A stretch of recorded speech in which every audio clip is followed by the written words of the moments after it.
everyone, and welcome to another episode of Review Corner. My name is Kevin. How you guys doing today? Today I want to talk to you about something just beat the other day, actually. Working on the awesome game, Legend of Zelda: Link Between Worlds.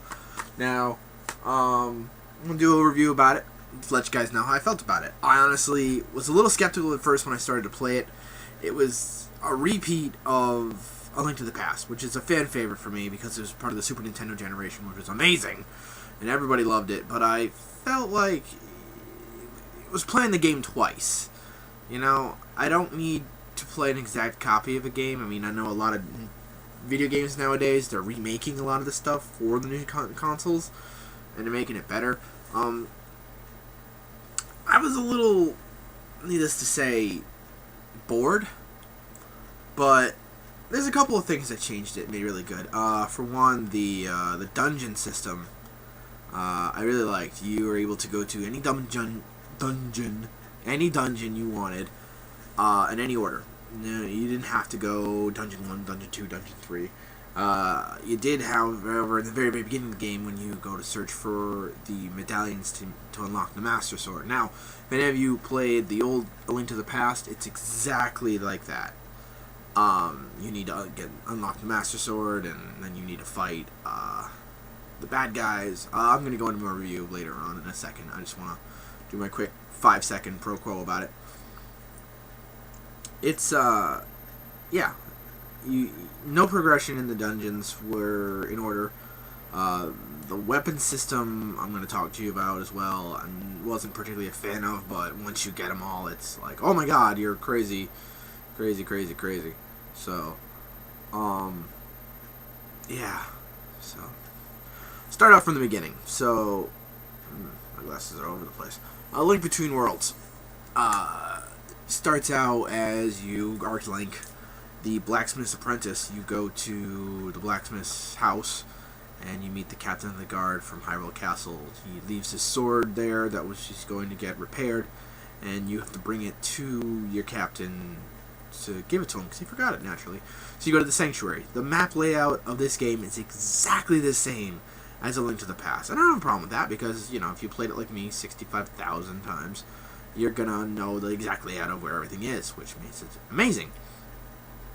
So you go to the Sanctuary, and there's a priestess in there, and she gets captured by someone called Yuga. And the door closes, and you can't get in there, so you have to find a way to get in there. So you go to the secret passageway into the Sanctuary from the graveyard. Exactly the same way you can get in there from A Link to the Past. You don't go into the Hyrule Castle, you don't rescue Zelda from the dungeon, you don't do any of that. Not yet, at least. You rescue her, and then you go... Well, you don't really rescue her, unfortunately. Yuga imprisons her into a painting, and then from there you go to Hyrule Castle, and you talk to Princess Zelda, and she tells you about the great legend of the Seven Sages and how the old hero of time saved the world from Ganon. So, from there, she gives you a magic pendant, and then you meet a sweet little character called Ravio. He's kind of like a rabbit, which I'm going to get to you later on without actually giving you as much spoilers as I can. But, you meet Ravio, and he takes refuge in your house, your original house, and then pretty much after that you go to the first temple, so to speak, but not before going to the village like you did before to go talk to one of the original sages. And he tells you to go to the temple, and says that he sent his apprentice there, who he thinks he's hot stuff. He thinks he's the shit. He's not really the shit. So you go there, and you go through the first dungeon, and pretty much before you do that, though, you have to go back and speak to Ravio again, because you need to unlock a weapon, but you don't have a weapon. He rents out this weapon to you. Now, the renting of the weapons is really, really weird. You can rent them for minimum money, but to buy them costs a tremendous amount. It's usually anywhere from 20 to 120 rupees to rent out a weapon, and then 800 to 1200 rupees to own it completely. Now, when you die in the game, this little bird takes away all your weapons if you rent them. So you have to go back and rebuy them, or re-rent them, I should say. So, getting money in the game is essential. You need the money. I mean, if you don't have the money, it's ridiculous. I apologize, my glasses are all over the place today. They're not, they're very crooked. I need a haircut. So, and I apologize for this glare right here too, guys. Unfortunately, when I try and make my screen go out black and stuff, or at least I try to make it so I don't have a glare. My computer makes this really weird hissing sound when the monitor is not being activated properly. So this is like the 5th time I've done this, so I do apologize if you guys don't like to see the glare. So yeah, so you go into the first dungeon and you fight the boss, which is actually Yuga, and it's the basics of deflecting beams back and forth, yada yada. And then he turns into a painting, and then you can't defeat him, and then in the end he turns you into a painting. But you're able to move out of it thanks to a small bracelet. Well, not really this one, but just bracelet in general. A bracelet that the creature Ravio gives you as a token of his friendship. So with that bracelet, you're able to move freely through paintings, and you get out of there, and then you use that power pretty much for the rest of the game. It's a very useful power. I mean, it could have been a lot worse. But it made you able to move through 2D and 3D, and you're able to crawl along walls, and it gives you new locations and new areas. So, and then you have to find the Master Sword, and from the Master Sword, you go back to Hyrule Castle, and you fight him again. And after you defeat him again, you go into a new section called Lorule. Now, it's just kind of funny, because Hyrule is the place that you live at, and then there's Lorule, the town parallel, kind of like a Hyrule, literally Hyrule, Lorule. And they're polar opposites, pretty much. Hyrule has a Triforce, where Lorule does not have a Triforce. Hence, when you see on the game cover right here, you see a Triforce, and you see a Dark Triforce. I figured this was their Triforce, it's a dark one. You find out later on in the game, they don't even have a Triforce. They originally did, but they got rid of it. So, when you get transported to this Lorule, Yuga has now captured all the sages, put them in paintings, and then even captured Princess Zelda herself, which is bad because he uses all the sages and Princess Zelda to awaken Ganon, pretty much take Ganon into himself, because he becomes Yuga Ganon, super powered, which is ridiculous. So you can't even fight him off, pretty much. You're saved by the Princess of Lorule. Her name is Hilda, which is kind of funny because it's Zelda and Hilda, and Hilda looks exactly like Zelda with black hair, it's like purplish hair, and a cool Triforce staff, which is upside down. And her gown is almost identical, except again, Triforce is upside down. Didn't expect it. I mean, I love it. So, yeah. She then sends you on a quest to go through and conquer all the dungeons and go through all that stuff, and just pretty much, save Lorule and Hyrule. So as you each progress through things, you pretty much need all the weapons and stuff and heart containers. There is a way you can upgrade your weapons by finding these small creatures that are hiding. I don't remember exactly their exact names, but if you collect 10 of them, you can trade in one of your bought weapons and upgrade it and make it more powerful. Speaking also again of weapons, there is no ammo slots in this one. It's all by an energy gauge. Same thing with transporting yourself into a wall. It's all by the energy gauge, which is very interesting. I want to go into a little more depth of it, is that I think this is a smart idea, but also a bad idea at the same time.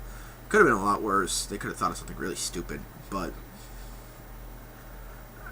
the one thing I have an issue about is that the energy gauge is broken beyond all doubt, because if you know how to do it right, you can pretty much, you either have no weapon power or energy power to use your weapons, or you're going to have all the energy in the world, and you can just pretty much expand the crap out of it, if you know how to do it correctly. But yeah, you defeat all the dungeons, get all the paintings, and you go back to Hyrule Castle, or Lorule Castle, I should say, and then you fight Yuga Ganon. And that's when the game really gets interesting. And I'm not going to ruin that one for you. That one I want you guys to play it or figure out for someone else later on. Like I said, the game seemed very repetitive to A Link to the Past, but the ending was such a good ending. I did not expect it, and it really makes me want to go out and get a sword or anything like that. But actually, I already have one. I have one actually over there. I actually have a Master Sword in my room. It's not legit. I wish it was. That'd have been amazing. So, but you go and you defeat Yuga Ganon and you save Lorule, and then the credits roll, and then you're able to unlock Hero Mode, which is like the second quest mode, but pretty much Hero Mode is like Skyward Sword, where in Skyward Sword, if you get hit once, you lose 2 hearts. This game, you actually lose a lot more hearts than I figured. A lot of the creatures are a lot stronger. You're usually losing 2 to 3 hearts on normal creatures before you get the blue mail. You only get 1 mail. You don't get the blue mail and the red mail like a Link to Past. It's just the blue mail, which reduces damage, of course. Again, that's a very good game. I didn't expect it. I do want to beat that right there, Kid Icarus. I've yet to play it due to wrist problems. I'm sure you guys already know the issue with the Kid Icarus. It came out 2 years ago, I believe. 2 years or 1 year ago. It came out a while ago. I haven't beat it yet. I really want to. I'm a huge Kid Icarus fan, actually. I'm a huge Legend of Zelda fan. I want to go and finish my arm soon. Yeah. My Legend of Zelda tattoo. Yeah. Sorry, guys. I just nerded out for a second. Well, it is a nerd review, so we're going to talk more nerd stuff soon. Don't you worry. So, yeah. Link Between Worlds, very repetitive from A Link to the Past, but still very fun. Very intuitive. I love the fact that they did a surprise twist ending, and the Wii U has just announced Hyrule Heroes, which is a Dynasty Warrior type Legend of Zelda. I'm not really looking forward to that. I mean, it looks cool, but the video doesn't seem to be all so... I don't know, guys. I mean, honestly, I think they're just kind of getting bored with the ideas, or they want to do this so they can think of some other great thing for the Wii U because they had the remix.